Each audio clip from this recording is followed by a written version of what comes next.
All right. Next up, we have Rick Tate. Oh, Rick Tate, nice to meet you. Nice meeting you. Good morning, Jack. How you doing? I'm not complaining too loud. I've watched the show enough to get up close. It's directional. There you go. See, Awesome. I've watched. It's very nice to meet you. My pleasure, Jack. I've known Ed for a long time. Yeah. But I don't believe we've met before. Nope. I'm either here or on an ambulance, pretty much. That's I actually went through EMT training twice myself. Oh, nice. I've been a truck driver most of my adult life. And one too many wrecks I came up on and didn't know what to do to help somebody. So I don't think I could ever do it for a living. Yeah. But to have the first aid training, so if you run up on an accident or something, you can help somebody. And sometimes seconds make a difference. Yes. Yes, it does. That's why we preach CPR. I'm real familiar with Resusci Annie. I've met her several times. I've actually stopped at probably over the years I've been driving between, I don't know, half a dozen and a dozen accidents over the years here and there. Yeah. But anyway, I guess we should get on to business. The reason I'm here this morning. Hold on. Let me start everybody gets 30 minutes. So, okay. We try to, we don't try, we stay fair. Like I said, I've watched, I've seen you. Yep. All right. No, that's quite all right. So we've started the clock. All right. Go for it. Well, I am Rick Tate, and I am running for Easley City Council, Ward 3 this year. It's an open seat. Chris Mann vacated the seat to run for mayor, which left it open. So I'm decided it might be a good idea to do that. Okay. Or it is a good idea to do that. I don't want to do bad ideas. But a little background to, I guess, the bio part of this. Who am I? Who is Rick Tate? I grew up in the Easley-Powdersville area. Okay. Grew up in Powdersville, actually on Hood Road, right at the bottom of the hill from where Powdersville High School is now. Oh. My family has been living in Easley for a very long time. So long, in fact, that my father, my grandfather, my great-grandfather, and my great-great-grandfather are all buried within the city limits of Easley. Oh, wow. So we've been here a while. Yeah. I'm Looper, Malden, all these loopers up around Dacusville and Easley. If you're a looper or you're related to the loopers, you're related to me probably. So I grew up around the family business. Without getting too long-winded about it, I think it's kind of interesting the way things kind of turn out. My grandfather was a tenant farmer, or started out as a sharecropper, and then became a tenant farmer. And he farmed several farms around Easley. He farmed from where Crane Chevrolet used to be, all the way up to where Ingalls is, Old Dayton School Road, in that section there. That was the last place he farmed. But anyway, he used produce. I think cotton was the money, paid the rent on the farm. But he got into raising produce and had patches and like tomatoes and lettuce and that kind of stuff. Yeah. Kitchen produce. And he did a route in the Mill Hills in Greenville, and he raised enough money doing that to go into the car business. He was also an auctioneer at Mason Riddle's auction barn on White Horse Road. And he went from there to opening a car lot in downtown Easley at the corner of Russell and East First, where the old post office is at. He was there from the late 40s into the early 60s. It's all going somewhere, I promise. So when he passed away, my dad and uncle inherited the business, and they tried to grow the business, as you will, and they bought a truck to haul cars on, to go buy cars and bring them back. And then that led to hauling cars for other people that bought cars themselves, and then that led to us going into the trucking business. And by the time I got to be a grown man, big enough to do something, the car business was gone, and the family was in the trucking business. So it's just like one thing leads to another, and I got my first truck and got into it as a small business owner by going to South Florida, rented a truck from my uncle and a trailer from my dad, a tractor-trailer trailer. Yeah. Went to South Florida in early spring when the watermelons first started coming in.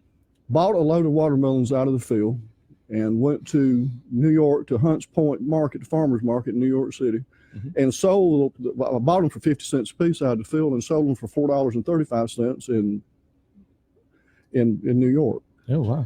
Took the money and bought myself a tractor and went into business for a long time.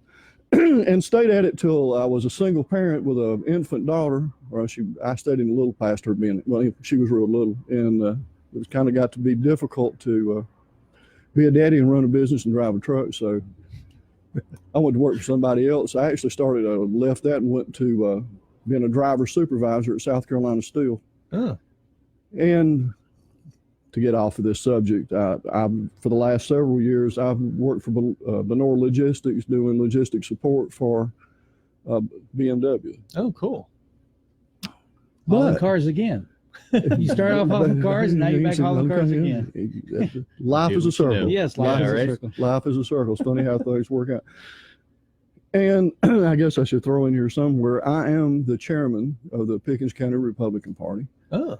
And not to, it's a bad thing about politics, you end up having to toot your own horn more than is comfortable sometimes. But I was just awarded, I'm actually proud of this. I was named South Carolina Republican Party Chairman of the Year. Wow. This at the convention this past May. So Congratulations. Awesome. well, thank you. And a lot of that came from doing something like what you're doing. We started, we were like the first in the state to live stream and archive on YouTube all of our meetings. You can go to our website, PickensSCGOP.com, PickensSCGOP.com, and most all of our meetings are archived there. You can see a town hall with Jeff Duncan, the governor when he was running for election, Lindsey Graham, and several others. So that's a good place to go if you want to get a feel. Well, you can see how bashful I am and how hard it is for me to talk already. You're doing great. Didn't mean to get so long-winded on the biography thing here, the bio, but no, that's good. I'd like for people to kind of get a feel for who I am. And that's what this is about. This is introducing yourself to, we got roughly 7,000 viewers and listeners every week. So this is a good way to introduce yourself to people. Absolutely. And I think maybe what sets me apart among the people that I'm running with, I don't want to say against, I'm running against anybody. I have nothing but kind words and fond thoughts of the people. I respect and appreciate anybody who's willing to step up, put themselves forward to run. Absolutely. And it's not really running against anyone. No, like these are all people that these care are my about their neighbors. City. Exactly. So I wish them well, and whoever the people of Easley thinks best, I'll do anything I can to help whoever gets elected. Right. I mean, I'm not trying to be self-serving here. I'm sincerely. Yeah. So what's your major vision for the city? Major vision for the city. Smart. I've heard people call it smart growth, controlled growth, structured growth, however you want to look at it. Growth is coming and growth is here. Easley is growing by leaps and bounds. But let's use a little intelligence there. This high density stuff. You don't want to get caught up in, there's a balance here. You got property rights versus what's best for the community. I don't like the idea of telling people what they can do with their own property. But at the same time, you've got the zone and control growth and use a little common sense. You don't want to stick a 500 unit, 600 unit apartment complex in the middle of an intersection or right where there's a school that's already where you're trying to get this teacher student ratio down to where there's is a better ratio for teacher and students, and then you're going to just slap something in there and then jack it right back up. School system has got their own elected officials, but at the same time, if you want the quality of the community, you've got to think about those things. You've got to have those in your mind. Right. You need to be, all of our branches of city, county government need to be working together, and state. And there is the idea of, just traffic. What do you hear most people complain about? Traffic. Yeah. Well, if you stick a whole new neighborhood, right in the middle of what's there already, what are you doing? You got to think about where you're putting these people. And I guess I would have to say I'm more in favor of low density development as opposed to high. I would rather see, I mean, you got to have a balance. I'm not saying to eliminate something completely, but I'd rather see there's got to be a modest home owner, a modest subdivision go in with people with homes. Then I had a bunch of apartments stacked on top of each other with hundreds and hundreds of people. That's just me. Right. I think there's room for that voice in the conversation. Yeah, absolutely. Well, and another thing you hear a lot, and I'm in one of those voices, is I don't want to lose the small town feel of Easley. Why are we there to begin with? Why do I want to live there? I could have. I bought the house where I'm at now in 2013. I could have went anywhere I wanted to around here. But that's home. You know, I don't want to live anywhere else. I could have moved to my ex-wife is from Virginia. I could have moved to Virginia half a dozen times and I wouldn't go. I don't want, my roots are too deep. I love the area. I don't want to live anywhere else. But why? Because of the hometown feel, because it is a small town. So how do you protect that character, the character of the hometown? By doing just what I was just talking about. Don't let growth overwhelm what's there already. Right. And plan ahead. And plan ahead, thinking down the road. Don't think short term, think long term. Right. I say this all the time. We have Greenville moving this way, Clemson moving this way, and it's coming, whether we want it to or not. So we need to start planning for that right now. I always equate Pickens as, if you think about the Mayberry analogy, I equate Pickens as with Mayberry and Easley with being Mount Pilot. So to speak. But y'all do have 93 that runs there, or 123 that runs through there. So you do have the old time feel at one side of Pickens. Easley. That's great. But then you still have your city side of that too. Well, you like to say growth is coming and traffic is there's really not a lot you can do. What I'm trying to say here is traffic is here and there's nothing, you can't back up. You can't put the toothpaste back in the tube. Right. But going forward, we can at least try to be smart about it. And like I said, not overwhelm areas with a bunch of stuff that can. Well, here's another thought too. If there's a subdivision coming in or an apartment complex, regardless, I'm a Reagan conservative, right? And I believe in limited government and small government, but at the same time, you have to finance government. Yep. And things have to be paid for. So if you're going to bring in, or a developer wants to come in and build up the area that's going to put a strain on the infrastructure, and it's going to cost money to improve their infrastructure to handle what's coming in, then I think there should be a development fee so that the development coming in pays for the infrastructure needs that are coming in, so that you don't burden the rest of the community with, okay, developer comes in and throws all this stuff up, he's there to make money and he goes home. And I've got nothing against that. I've been an entrepreneur most of my life too.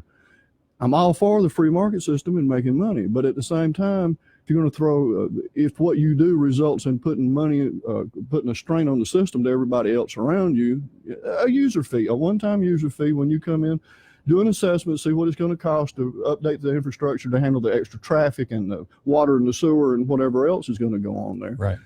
And a one-time fee so that the development coming in is covering the cost that they're putting on the community. I don't think that's well, I think a ridiculous thing to ask. Like that's important. You have to know what that is going to do to traffic in the area, to the infrastructure. Absolutely.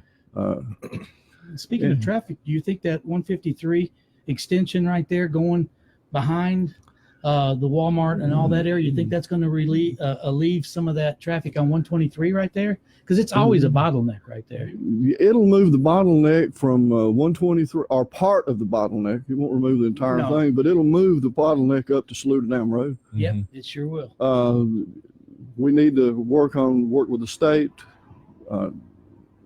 and widen it all the way out 4 lanes and take it all the way to 183 and get 183 updated too. Yeah, 183, that needs to be, I'm not going to tell people what to do, but I can tell them what I think they should do. I mean, I'm a That's voter what too. you're here to do. Yeah, absolutely. 183 needs to be updated to be on par with 153. Mm-hmm. And the growth into Pickens County coming up 183 would be great. If you did that, it would do nothing but improve the area. Yep, definitely.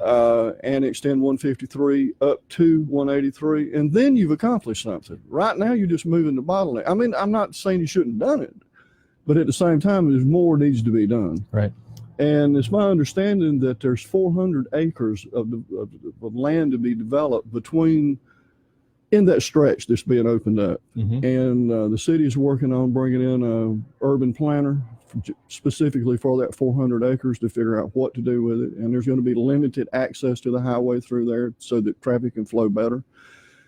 Some ideas I've heard kicked around on improving traffic in Easley is to virtually eliminate left-hand turns as much as possible on 123 going through Easley, so that left-hand lane can be a through lane, right. So traffic can keep moving. Limited left-hand turns, which I've seen done in other places, and it helps. It's a little aggravating until people get used to the idea that you can't turn in the middle of the road to go into someplace where they've just been pulling up in the middle. But with the way the traffic is getting, you're going to have to make some modifications to keep traffic flow. So if you don't want to sit at the red light at Rock Springs Church and be backed up to the truck farm back at Turner Hill Road, then something's got to change. You know, you've got to reroute traffic or change the way we're doing things. So, you know, they call it growing pains for a reason. Yeah, and it's definitely a major issue. Yeah. All those back ways I've always known to go, the back roads to kind of avoid the traffic, you can't avoid it anymore. Yeah, they're just no, you can't. Yeah, look at the firefighters, how they have to get through that, and if they have an emergency to go through, so that's another issue in itself. Like I say, you can only do so much, but one thing I would like to say. Yes. I watched several of these with other county members, and I'd just like to bring this. This is the Easley City budget. Ooh. And I'm not going to get into the minutiae of what's in the budget. I think for the most part, I'm not preaching any kind of radical reform. These guys are trying to do a good job, and they've got some pretty good plans in place. Mm-hmm. But I would stress that this is the job. Right. The city council job. This is the job. This is the main function and duty and responsibility of a city councilman, is to know this budget. Right.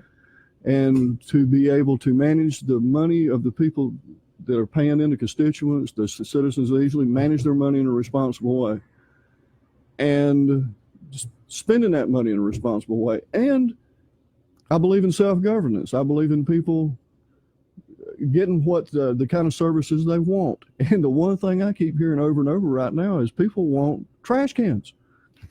Yeah. They want trash cans. They don't like dropping their trash out on the curb in a bag. They want the cats get in it, the dogs get in it, or whatever. And anyway, people want trash cans. Mm-hmm. And from my understanding, it'll cost about $500,000 to implement the trash cans citywide. And having spoke with some people downtown, they think it can be done in one shot. Mm-hmm. You know, there is a way to put it in the budget. When Butch Womack was on, that people were texting in on the Facebook Live feed, just tons of trash cans. Trash cans. I hear it all the time too. Cans. Yeah. Seriously. And like I say, you got to be responsive to the people. Yes. Oh, and trash cans is a common sense thing to do anyway. Yeah. Go back to something you asked me in the beginning, vision. Mm-hmm. Downtown Easley. I don't want to see it. I want to see it look like it did when I was a little boy. One of my earliest memories is sitting on the grass by the railroad tracks in front of the old post office on Main Street, watching the Christmas parade. Mm-hmm. But the two sides of Main Street, downtown Easley split by a railroad trestle. Mm-hmm. And the two sides have got to be joined somehow or another at some point. And it's going to be one of two things, in my humble opinion. There's either going to be a tunnel under the trestle, or there's going to be a pedestrian walkway over the trestle. Right. And where are we at on time? You could move the railroad track. You got plenty of time. Just a thought. It's going to be expensive to do that. But it needs to be done. But it needs to be done. Safe way to get from one side of the main to the other side. And again, I was talking to one guy in particular. I don't want to name people because they can't defend themselves. They're employees and they're not in politics. Mm-hmm. It's not right to drag them into a political discussion. Right. But having spoke with some people downtown, it's my understanding that Southern Railroad told them they can't touch the crosswalks that are there if they do anything to them. I get the impression that Southern doesn't want. I believe it's Southern Railroad that owns that. Southern, they don't want crosswalks. They don't want people walking across the railroad tracks at all. And if they give them any excuse, and they're going to rip up what's there. The city wanted to just change the color and paint the crosswalks, the existing crosswalks, to make them easier to see and direct people to them to use them, rather than just walking across the tracks. And they told them if they did, the next time they came through, they'd take them up. They won't let the city improve them or touch them or do anything to the crosswalks are there. Really? Yeah, I guess I can see it from their point of view. If somebody trips, falls, gets hurt, gets stuck, gets hit by a train or something, and I guess they'd be on the hook or feel like they might be liable. I'm just speculating there. But point being, you're going to have to do something to go under or over, because the railroad's not going to work with the city, it doesn't look like, to fix improve the existing situation. Right. And the city is doing, I think that was one of the smartest things I've done, and it actually looks good, is putting the fence up to kind of fence off the railroad tracks where you've got to go to the proper crosswalk to get across. Mm-hmm. But I just thought that was worth mentioning. That's something that's going to have to be done at some point for the city, for the downtown area to grow and all of it be connected and be together. Right. It'll make downtown a lot more enjoyable. Yeah. And tell me if this is a guy thing. I didn't mean to interrupt you, but now you tell me. Greenville's got their bridge by the waterfall, right? Mm-hmm. But me, I don't know, maybe it's just a little boy in me coming out, but I think it'd be pretty cool to be able to walk 30 feet up over the railroad track and stand there and watch a train run under me. Absolutely. I think it would be. Yeah. And if you did it in an attractive, you just don't throw something up there just any old ugly thing, have somebody with a little artistic flair design the pedestrian crossway. I think it might could turn into something good. Yeah, I think so. I think that's a great idea. Going over is a great idea, and making it handicap accessible too. Yeah, I've actually asked some questions about that too, and it seems to be this kind of surprised me. The most cost-effective way is to put an elevator on both sides. Yep, it sounds like it. Yeah, just take them up and let them go across, and let them go down on the other side. I guess I could see it because you'd have to go out so far to get with a ramp. Or a spiral would be hard. Think about it. You're trying to push a wheelchair up a ramp. It'd have to be, to get the incline slight enough, you'd have to go way out with it. Mm-hmm. Or a spiral to go up would be even harder. To try to push them. The elevator makes sense. Yeah. And you would connect that part of the city also to the Doodle Trail too, because the Doodle Trail is on the other side of those railroad tracks right there. Yeah, true. So if people want to walk and then go over to it and continue to walk on the Doodle Trail to Pickens or back to Easley and everything, mm-hmm. they need that access also. Oh, absolutely.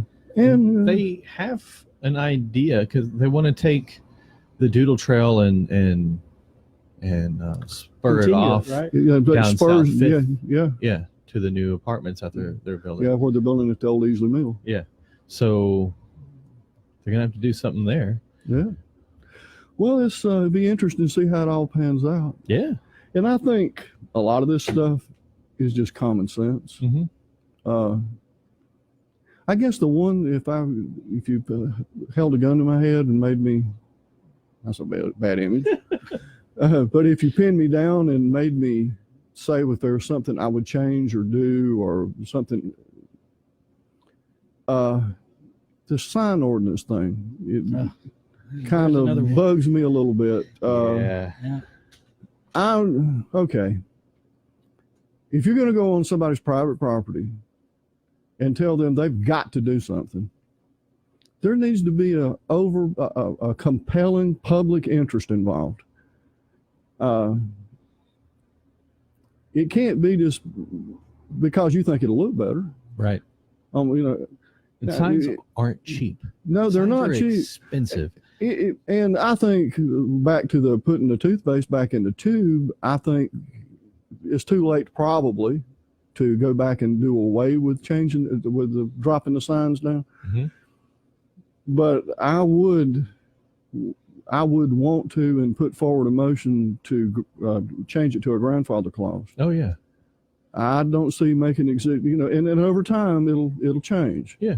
And the argument that it was done 10 years ago, 5 years ago, however long ago it was, doesn't float with me. It doesn't change reality. Right. The reality of small businesses having to spend $3,500, $4,500, whatever it is, to drop their sign, it's still putting a burden on small businesses. I mean, somebody like Lowe's can probably afford it without it's not even right. around not here. An issue. Right. It wouldn't be an issue. But somebody running a small business, I ran a small business. Profit margins are narrow at times, and you're trying to make a living. Yeah, they're non-existent at times.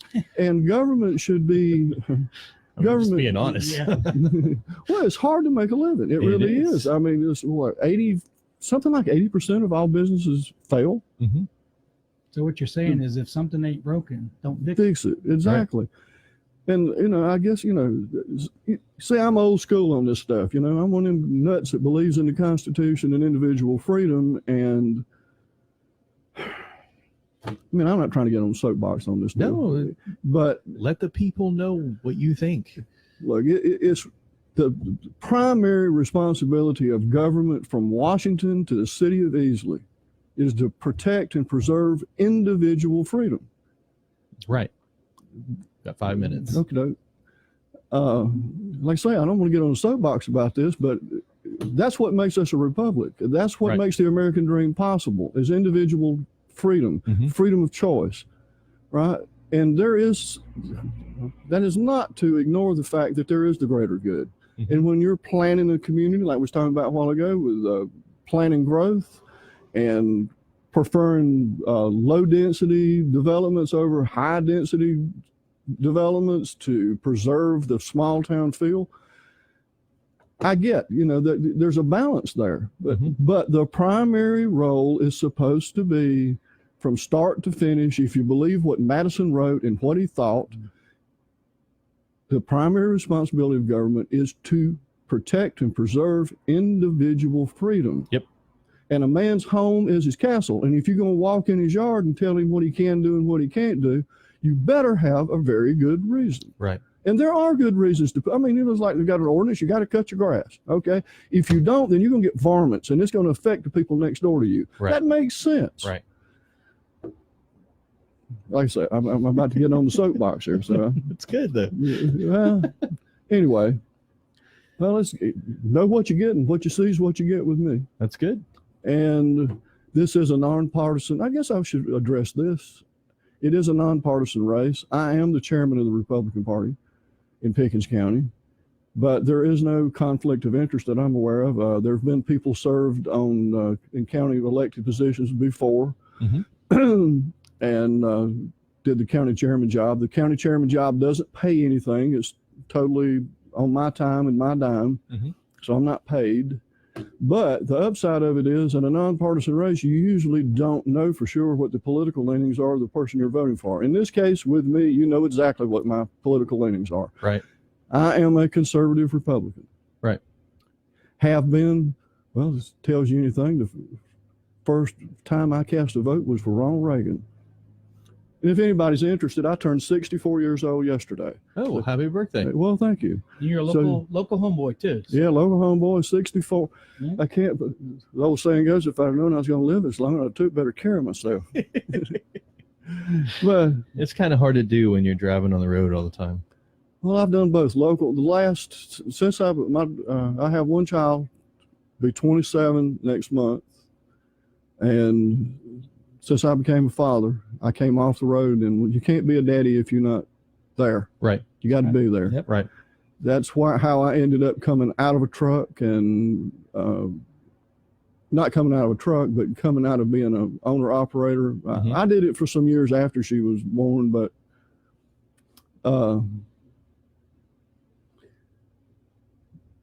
I guess the way to put this would be, you can't be a mechanic, a driver, a freight broker, and a bookkeeper and all the other stuff that goes with it and be a full-time daddy. Right. I never missed a school play. She was in band. I never missed a band performance. I've had her by my, well, not to get too deep into this, but I have all the respect. Yeah, go ahead. You got 1 minute 30 seconds. So if you Okay. wanna, Well, yeah, I was a daddy. I'm a good right, daddy. there you go.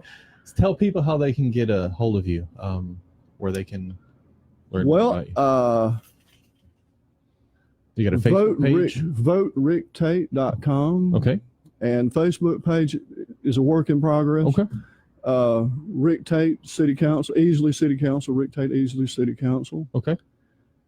And mailers will be going out, and I'll be around. I won't be hard to find, trust me. All right. Oh, and if you're interested, the next Pickens County Republican Party meeting is this coming Thursday. Yep.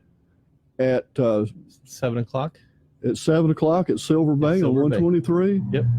I've got that on the Easley. What's coming up this week? Cool. Our guest speaker will be Representative Davey Hite, the Pickens representative, will be our speaker. We'll be doing a little town hall with him.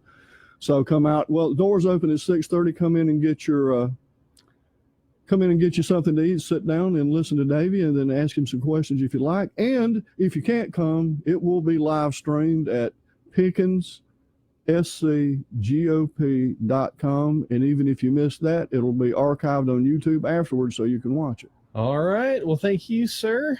It's very nice to meet you. My pleasure, Jack. 29:50. Nice to meet you also. 10 seconds left.